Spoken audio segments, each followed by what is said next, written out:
The numbers in Fibonacci series can be displayed by many methods. One of the method is recursion. So let us do the um, printing of the numbers of a Fibonacci series using recursion. So use recursion to print. For example, we have to print nth number of the Fibonacci series. Fine. Okay, what is Fibonacci series? We know that the Fibonacci series is this. It is 0, 1, then it is the sum of the previous two numbers. So this and this, the sum is 1. Again, the sum of previous two numbers, it will be 2, then 3, and 5, then 8, then 13, fine, then 21, and then 34, and so on. So this is the Fibonacci series. So we will write a program in which we can print the nth number. So if the user says 3, 1 will be printed. If the user says 6, 5 will be printed, and like this. But we will use recursion for that.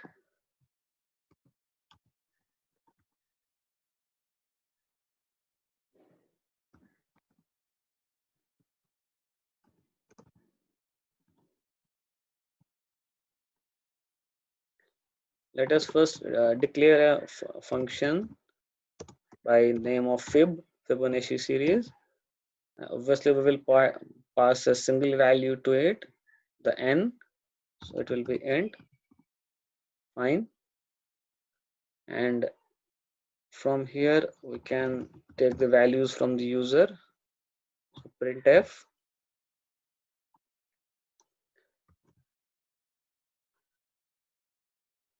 enter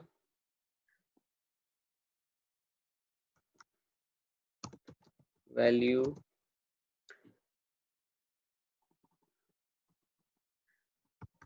of n, fine. The user will give some value,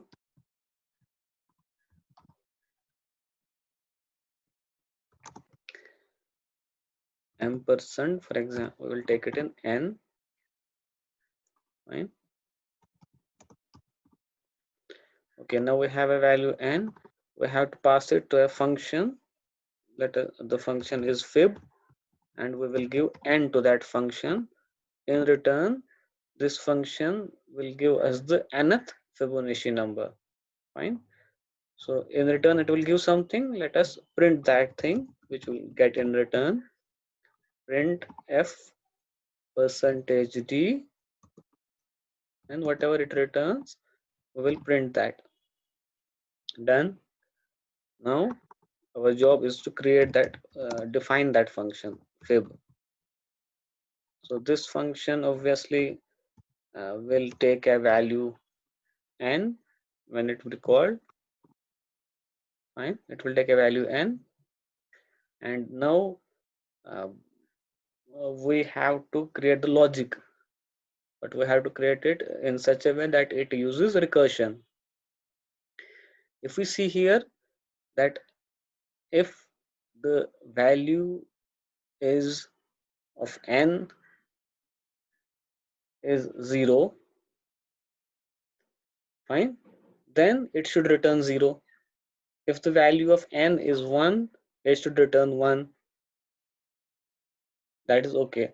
But now if the value of n is else, it is 2 or 3 or 4 or 5, then we have to do some recursion thing. So we can directly write for first two numbers because they are default numbers. So first, if n is equivalent to 0, then you just return 0, done. Else if n is equivalent to 1, then again you just have to return 1.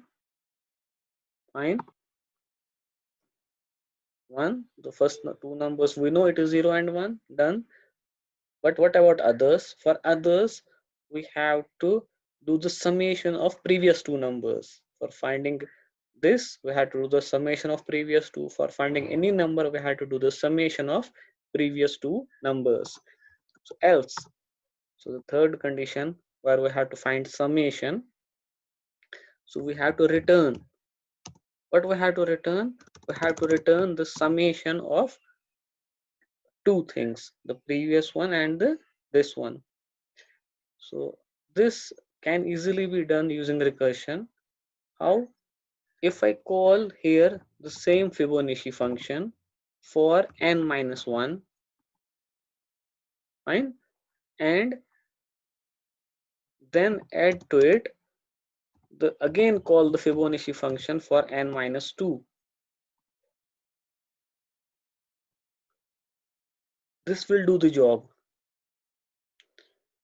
So we are returning the Fibonacci function, calling Fibonacci function for n minus 1 and then for n minus 2. This will do the job. How? Say when n is equivalent to 2. So when is n is equivalent to 2, it will go to this else. So it will come here. So it will call Fibonacci 2 minus 1. This is 1. So Fibonacci 1. When Fibonacci 1 will be called, the answer will be 1. Fine. So this thing will return 1. Okay. What will this return? Fibonacci 2 comma 2 is 0.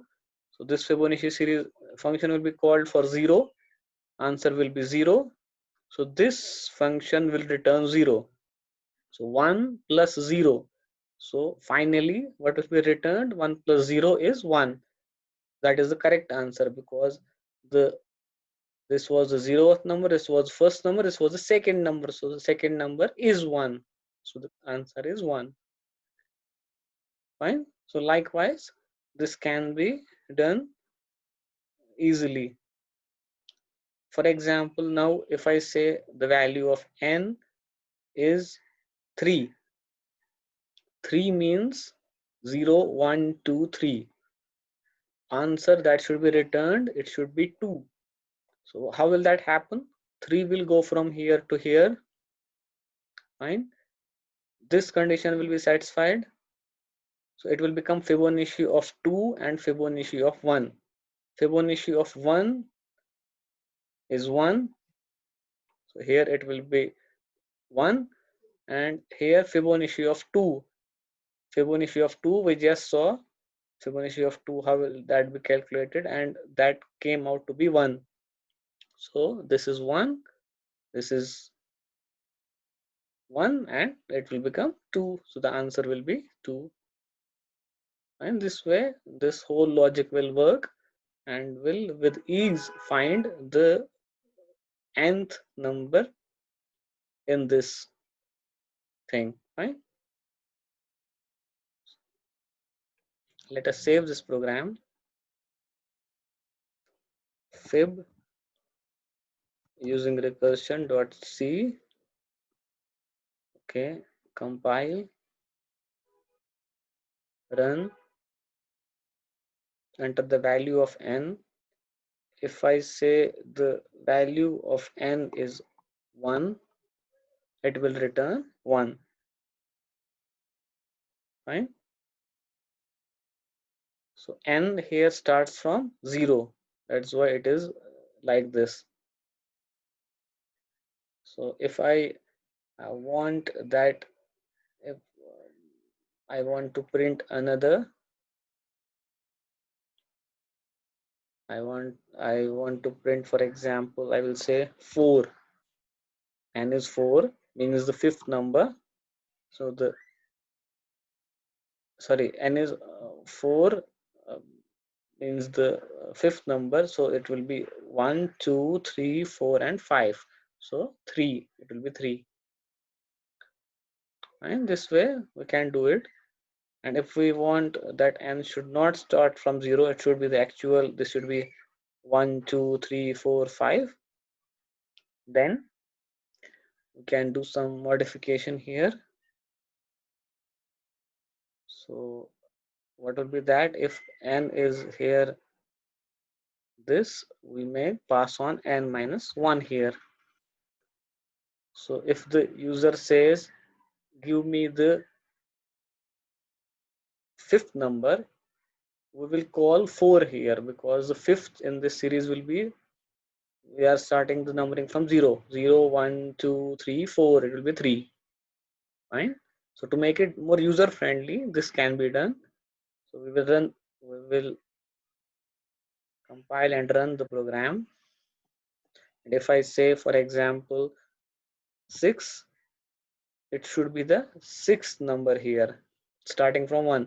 So this will be 1 2 3 4 5 6. So the answer should be 5 here, 5. So this way we can solve this problem. And now if I tell you, no, I don't want the nth number, give me the whole series, I will give you n, that n will mean that up to this point. So if n is, for example, 6, so first 6 numbers should be printed. So what should I do in that situation? This is very simple. I should repeat this calling for every n. So if he says n is 6, I should call this n minus this function 6 times from 0 to 5. So simply I just have to put a loop here, and it will run from 0 to that point. So just put this inside this loop, so it will be called multiple times. So if the user says, for example, 5, so first 0 will be passed here, so no need to write n minus 1 here. No, we can directly pass n, sorry, I. We should directly here right now I, because the loop is here. Fine. So I will be 0. So for 0 means the first, this will be printed, then I will be 1, 1 will go here, this will be printed, then 2 will go here, this will be printed, 3 will go here, this will be printed, 4 will go here, this will be printed. So 5 iterations are complete, so we will get up to 0 to 3. Just writing this thing, calling the function again and again. So int I here, save the program, let us execute it. So if I enter the value 5, so it is printing the first 5 Fibonacci numbers. Fine. Can again run it. If I say 10, for example, so it will print the first 10 Fibonacci numbers.